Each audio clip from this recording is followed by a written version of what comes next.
entonces con la parte del desarrollo del sistema nervioso, sobre todo la parte embriológica, ya que vamos a dar más que nada malformaciones. Los objetivos van a ser hacer un repaso anatómico y embriológico del sistema nervioso central, hablar de los principales métodos diagnósticos que utilizamos y ver las principales malformaciones y cómo se hace para detectar en las imágenes. Entonces, con respecto a la anatomía del sistema nervioso central, sabemos que está compuesto por el encéfalo y la médula. El encéfalo, a su vez, constituido por el cerebro, el cerebelo y el tronco cerebral. ¿Sí? Y en su estructura está constituido el tejido nervioso por una sustancia gris que en el encéfalo corresponde a la corteza y a los ganglios de la base, y la sustancia blanca está formada por los axones mielinizados y las células de la glía. La médula espinal tiene una porción cervical, una porción torácica, una porción lumbar que termina en el cono medular por encima de la tercera vértebra lumbar y luego el filum terminal con la cola de caballo. Con respecto a las estructuras que forman las meninges y los espacios pericerebrales, tenemos por encima la piel, el periósteo, el hueso, por debajo del hueso la dura madre, la aracnoides y la pía madre en contacto con el tejido nervioso.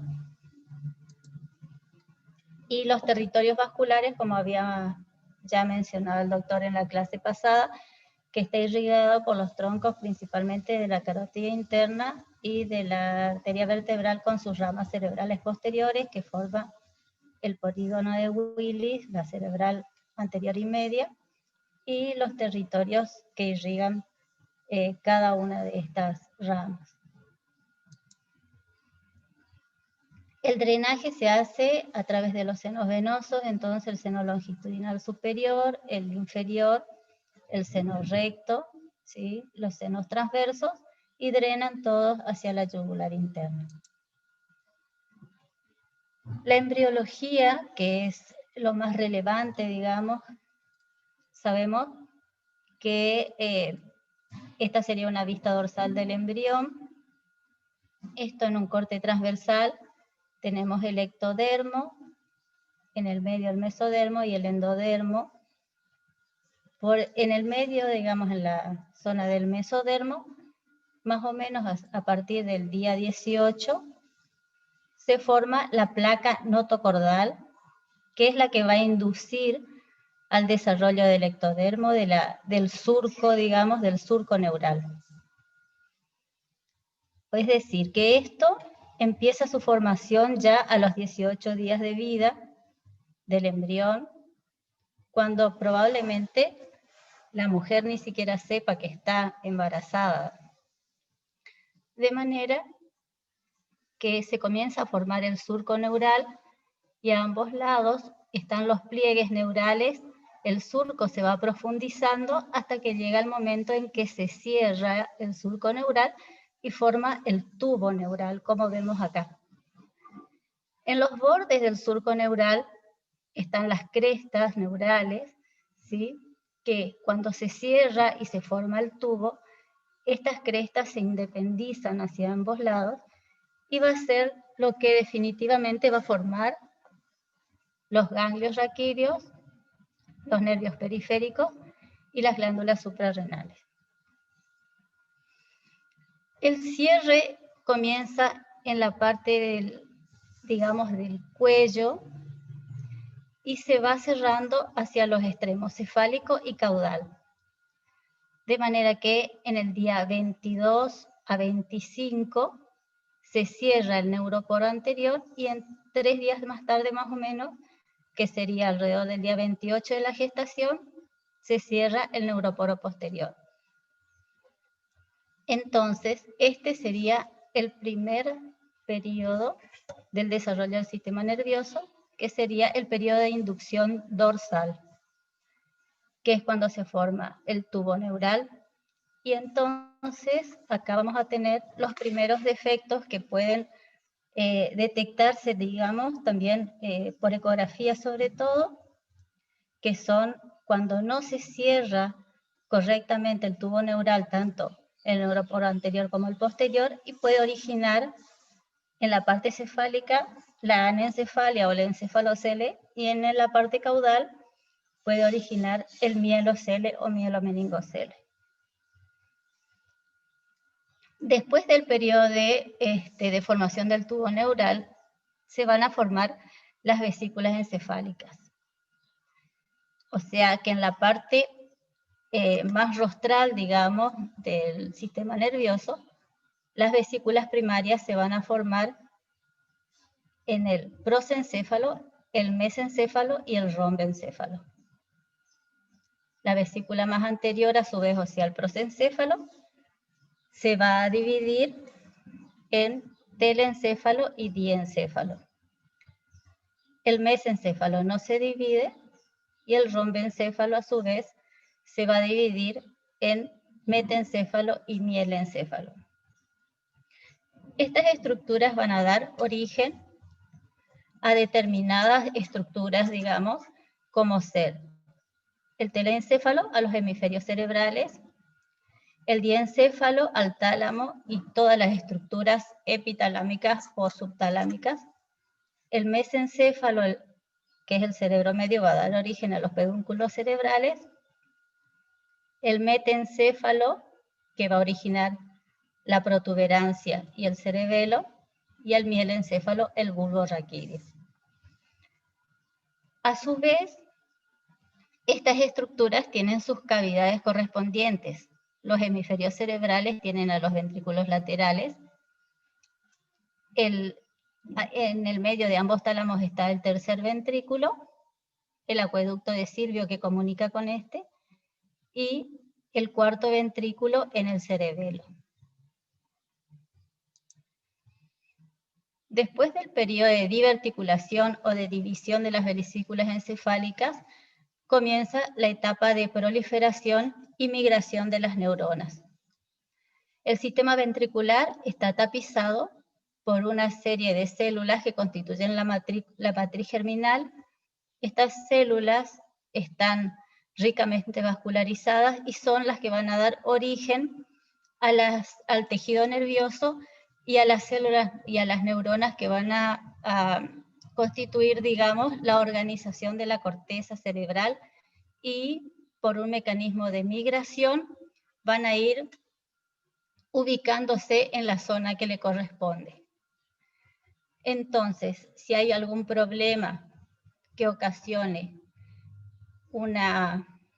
alguna noxa, digamos, que puede ser alguna causa infecciosa o algún problema genético que actúe en esta etapa de migración neuronal, va a producir un defecto característico, digamos, en el recién nacido, que se llama trastornos en la migración neuronal, que ahora vamos a ver en qué consisten estas patologías. Entonces, dentro de las fases de la formación del sistema nervioso vamos a tener el periodo de inducción dorsal, que está entre la tercera y cuarta semana. Es el periodo también llamado de neurulación primaria y secundaria, que es el proceso de formación del tubo neural. La etapa de la inducción ventral, que está entre la quinta y la octava semana, donde se forman las estructuras faciales premaxilares en relación a la inducción ventral. La fase de proliferación y diferenciación neuronal, que está entre las 8 y 18 semanas, y las alteraciones en esta fase produce una proliferación neuronal anormal. El periodo de migración entre las 12 y 22 semanas y el de mielinización entre los 5 meses de vida fetal hasta los 2 años. Entonces, ¿cuáles van a ser los métodos que vamos a utilizar? La radiografía nos va a orientar sobre si hay algún tipo de lesión ósea. La ecografía sirve mucho mientras la fontanela esté abierta, uno puede estudiar toda la estructura del cerebro. La tomografía es muy útil, como vimos en la clase pasada, en el caso de traumatismo craneoencefálico, para ver las hemorragias y los traumatismos. La resonancia es el método más utilizado en todo lo que sea problemas del sistema nervioso central, como ser enfermedades de la sustancia blanca y la fosa posterior, de la columna, discos intervertebrales, conductos, tumores, infecciones, patología vascular, etc. La angioresonancia para ver las ramas principales del polígono de Willis, también vimos la clase pasada. La espectroscopía en caso de tumores para ver los metabolitos como N-acetil-aspartato, colina y creatina. Difusión y mapa de ADC en caso de isquemia, sobre todo las primeras horas. Perfusión con contraste, medicina nuclear, etc.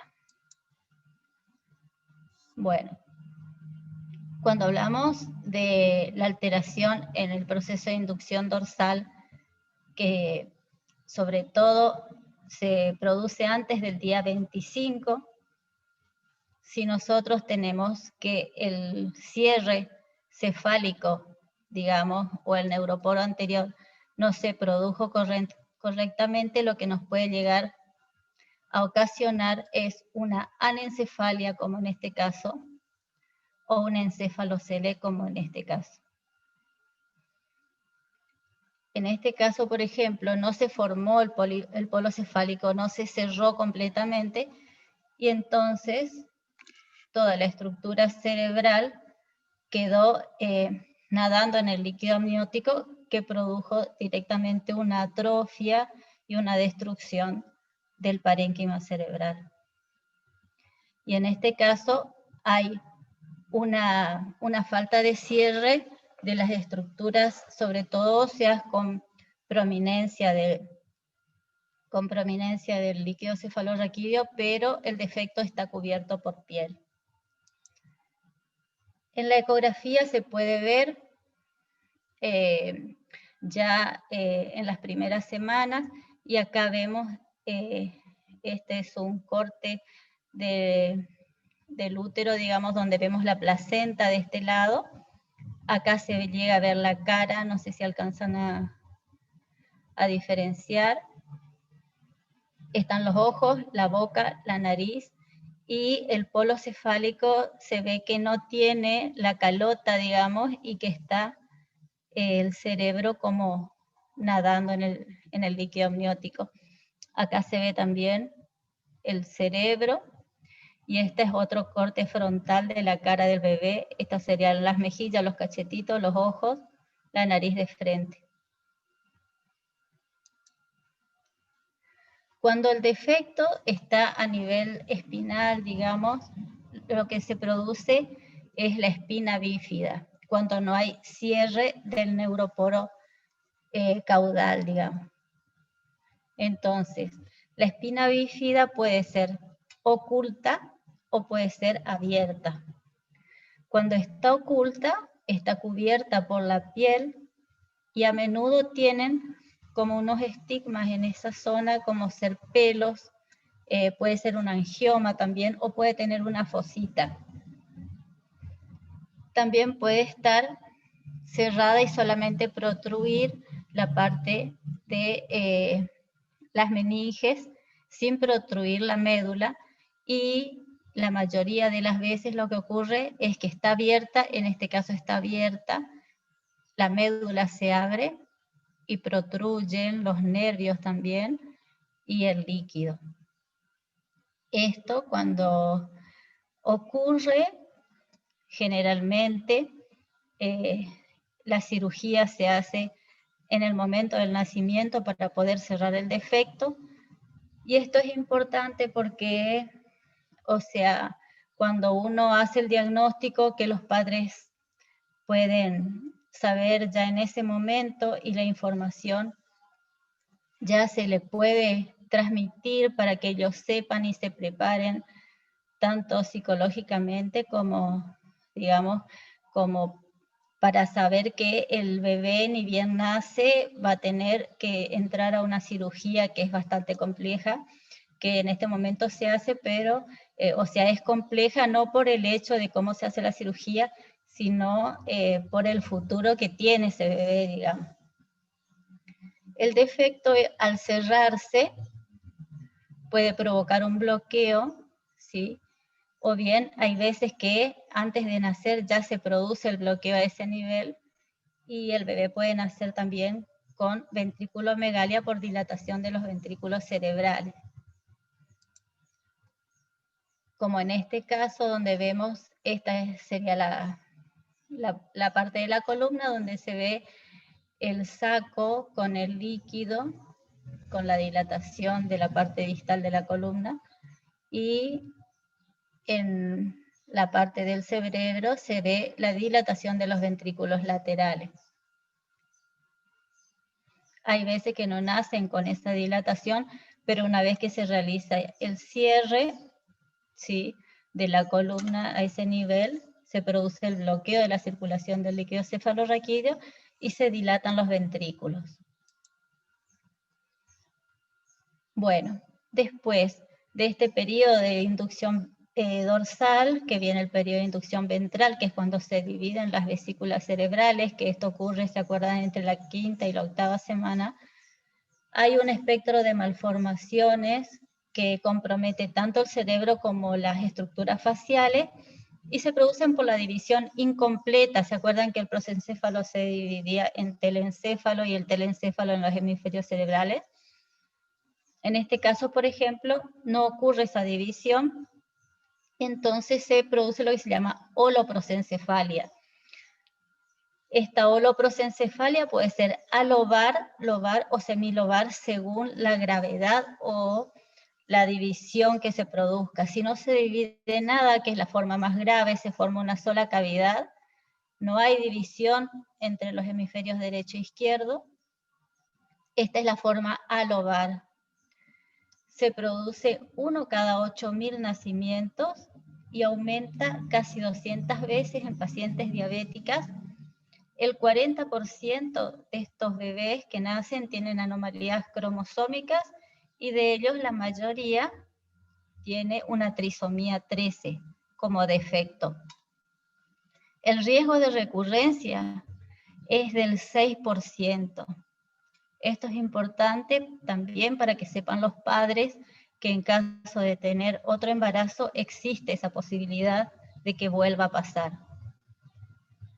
Esto yo siempre comparo más o menos, nosotros que tenemos aproximadamente 6.500 partos por año en el hospital, de esta malformación, una por año es lo que tenemos, digamos, en esta institución. La forma lobar es un poco menos, digamos, existe una división de los hemisferios en la parte anterior, pero en la parte posterior se forma una sola cavidad. Igualmente, también hay una agenesia parcial del cuerpo calloso también junto con esta malformación. Y la forma semilobar, que es la forma lobar, digamos, que es la más leve, solamente tiene una agenesia del septum pellucidum que divide en la parte anterior a los ventrículos laterales y se ve como una pequeña unión, digamos, entre los dos ventrículos.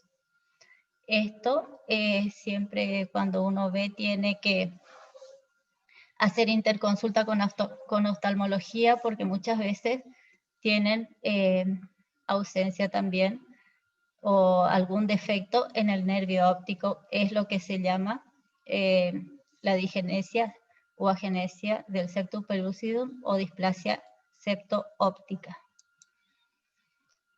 Este es el espectro de malformaciones faciales que se pueden presentar en la holoprosencefalia. Puede ir desde la ciclopía con ausencia de la nariz, digamos, a la presencia de una probóscide con una presencia de una sola narina, ¿sí? Todo este espectro de malformaciones, o puede ser que tenga un labio leporino, o también muchas veces pasa la forma más leve de todas, que tiene un solo diente como incisivo central. Este es el caso que también se puede detectar, digamos, en la ecografía, una cavidad ventricular única, y antes de nacer ya se sabía que tenía este problema. Acá se ve una nariz con un solo orificio. También dentro de este espectro tenemos las anomalías de la línea media, como es la digenesia del cuerpo calloso.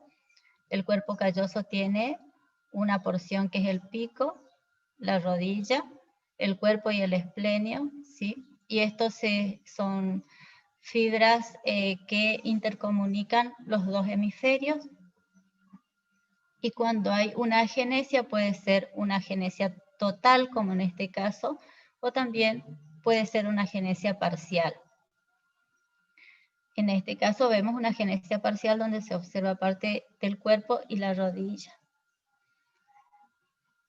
En estos cortes también se ve una agenesia total del cuerpo calloso, más que nada se ve en los cortes sagitales.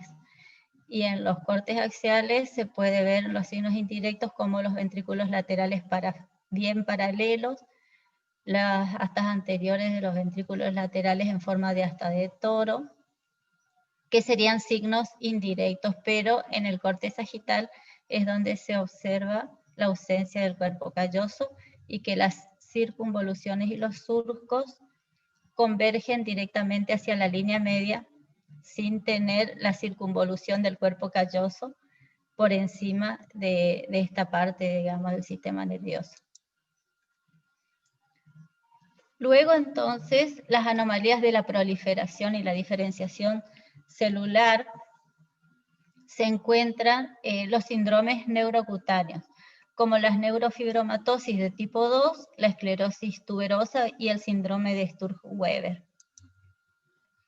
Estas patologías se caracterizan por tener, como su nombre lo indica, algún problema, tanto en la piel como en el sistema nervioso.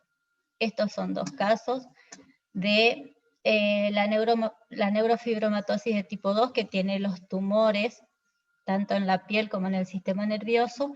En el sistema nervioso, lo que encontramos en la neurofibromatosis son los neurinomas a nivel del ángulo pontocerebeloso, como podemos ver acá, a diferencia de la neurofibromatosis de tipo 1, que solamente se observan manchas de tipo café con leche en la piel. El síndrome de Sturge-Weber, ¿sí? Se puede, a ver, bueno, ahí ya no tengo imagen, pero esta, ¿cómo es?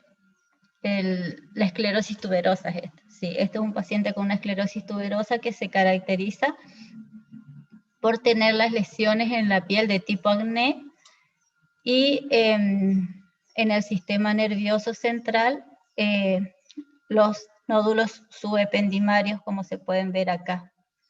También se pueden ver heterotopías, que es cuando en este periodo, digamos, se observa sustancia gris en lugares donde no debería haber. Como en esta imagen, por ejemplo, cuando nosotros hablamos de que las células del sistema nervioso se originan en la zona periventricular y se van sintetizando de acá y van migrando hacia la corteza. Entonces, en ese camino hay veces que quedan como islotes de tejido nervioso, como pasó acá, y quedan ahí, y en el desarrollo, digamos, de la persona, lo que le puede provocar es retraso madurativo y epilepsia. La presencia de tejido nervioso de sustancia gris donde no debería haber, digamos.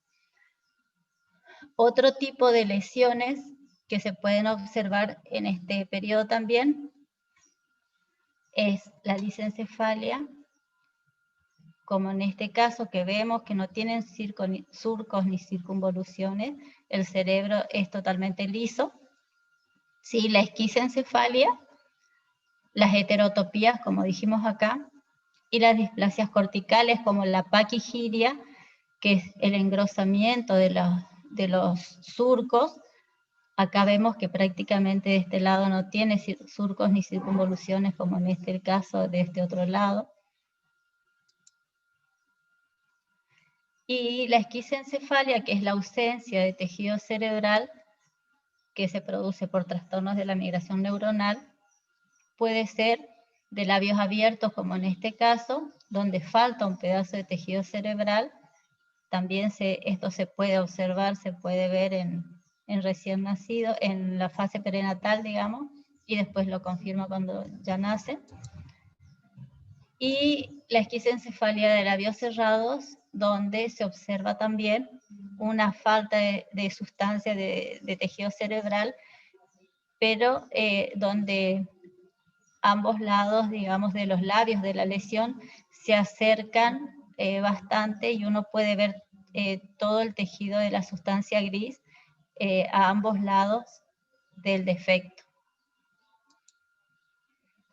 Dentro de las anomalías de fosa posterior más comunes, hay varias, pero bueno, las más frecuentes, digamos, son las malformaciones de Dandy Walker y de Chiari. La malformación de Dandy Walker se produce también en la fosa posterior y se caracteriza por tener una ausencia del vermis cerebeloso, una hipoplasia de los hemisferios cerebelosos, una dilatación quística del cuarto ventrículo que produce una elevación del tentorio y hay una comunicación prácticamente entre el cuarto ventrículo y la cisterna magna. Es un gran quiste, digamos, en la fosa posterior, con una ausencia del vermis y una hipoplasia de los hemisferios cerebelosos. Esto, la mayoría de las veces, coexiste con otro tipo de malformaciones del sistema nervioso, como por ejemplo la agenesia del cuerpo calloso. En este caso sí lo tiene, se ve acá. Y la malformación de Chiari se produce por un descenso a través del foramen el foramen magno, digamos, de las amígdalas cerebelosas, y esto pasa muchas veces cuando hay una médula anclada, que se produce un tironeamiento cuando hay el cierre, digamos, cuando se opera el mielomeningocele y se produce un cierre, produce un bloqueo, digamos, y un anclaje a través de los nervios que forman la cola de caballo. La hidrocefalia se produce por un desequilibrio entre la producción y el drenaje del líquido cefalorraquídeo, y esta a su vez puede ser comunicante o no comunicante. Nosotros podemos evaluar con la ecografía viendo la dilatación del ventrículo. Acá tenemos los ventrículos laterales y el tercero. Estas son las astas posteriores de los ventrículos laterales y estas las anteriores. Se puede clasificar en grados también de acuerdo a la medición que uno lo haga a través del surco caudotalámico hacia el borde del ventrículo lateral que está por encima. Acá hay una hidrocefalia que es un poco más importante, con dilatación también del tercer ventrículo. Este paciente se ve que tiene una válvula acá. Y bueno, y la otra patología que es bastante frecuente en los recién nacidos, pero esto no es una malformación, sino es un problema que ocurre después de nacido, que se produce en todos los chicos que tienen, la mayoría de ellos tienen menos de 1,5 kilos, son menores de 33 semanas, ¿sí? Compromete a la sustancia blanca periventricular. En la ecografía nosotros lo vemos como un aumento de la ecogenicidad periventricular, y como secuela produce quistes, gliosis y dilatación ventricular. Esto le pasa a los bebés recién nacidos prematuros cuando están expuestos a o altas concentraciones de oxígeno, o por algún problema han tenido que o han tenido alguna sepsis o algún problema de alguna cardiopatía asociada que hace que se produzca un desequilibrio electrolítico, hemodinámico, le repercute en su circulación, digamos, porque tienen una circulación cerebral que donde existen las ramas terminales en la sustancia blanca, que no es el mismo tipo de circulación que ya tienen los recién nacidos de término o en los adultos. Entonces el bebé prematuro está expuesto a unas lesiones, digamos, que el resto de los bebés que nacen de término no es lo mismo. Entonces, estos bebés, al tener cualquier noxa que le produzca, desde una variación de temperatura, alteración del pH, cambios de la hemodinámicos, le pueden producir una hipoxia o una isquemia que 2 o 3 semanas más tarde de que se ha producido el hecho, digamos, nosotros lo podamos ver en el momento, a las 48 horas, se ve como un aumento de la ecogenicidad en la zona periventricular y 2 semanas más tarde se ven zonas de quistes, microquistes alrededor de los ventrículos laterales y esto se llama leucomalacia periventricular. Y bueno, las consecuencias son dilatación de los ventrículos, zonas de gliosis o quistes. Las gliosis son como las cicatrices que quedan como secuelas o los pequeños quistes como veíamos ahí. Otro tipo de lesión que se produce en el recién nacido pretérmino, aparte de la hipoxia, puede ser la hemorragia. La hemorragia puede ser de distintos grados, grado 1, 2, 3 o 4. La de primer grado solamente compromete al surco caudotalámico, la grado 2 se expande adentro del ventrículo pero no produce dilatación. La grado 3 produce un bloqueo de los ventrículos con dilatación ventricular y la grado 4 es una hemorragia intraparenquimatosa que es la más grave y que la mayoría de las veces tiene secuelas. Entonces las imágenes nosotros vamos a ver así. En esta ecografía vemos la línea media, los ventrículos laterales, los tálamos, la cisura de Silvio, el tentorio y la fosa posterior. Y en este corte que es axial o coronal, que llamamos nosotros, vemos una pequeña área blanca que sería una hemorragia grado 1 bilateral. Y en un corte parasagital vemos, esto es el plexo coroideo, el tálamo, y por encima del tálamo se ve esta pequeña zona blanca, todo lo que esté por delante del plexo coroideo como una montañita blanca se ve como una zona de hemorragia. El grado 2 es cuando ya esta hemorragia ocupa el ventrículo y prácticamente esto se puede observar como rodeando al plexo coroideo y que unos días más tarde uno ve como que adopta como un molde del ventrículo y esto se va quedando blanco lo que es plexo coroideo y alrededor una zona como hipoecoica que es el coágulo. La grado 3, ya con bloqueo, es una grado 2 que ha producido un bloqueo del sistema ventricular y lleva como consecuencia una dilatación ventricular. Acá aparte una zona de isquemia alrededor de los ventrículos y se ven estos pequeños microquistes.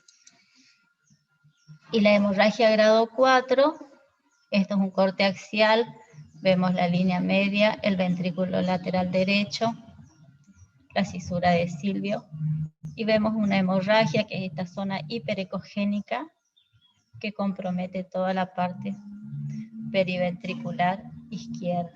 Acá hay una un poquito más extensa y acá todo alrededor del ventrículo lateral. Bueno, nada más.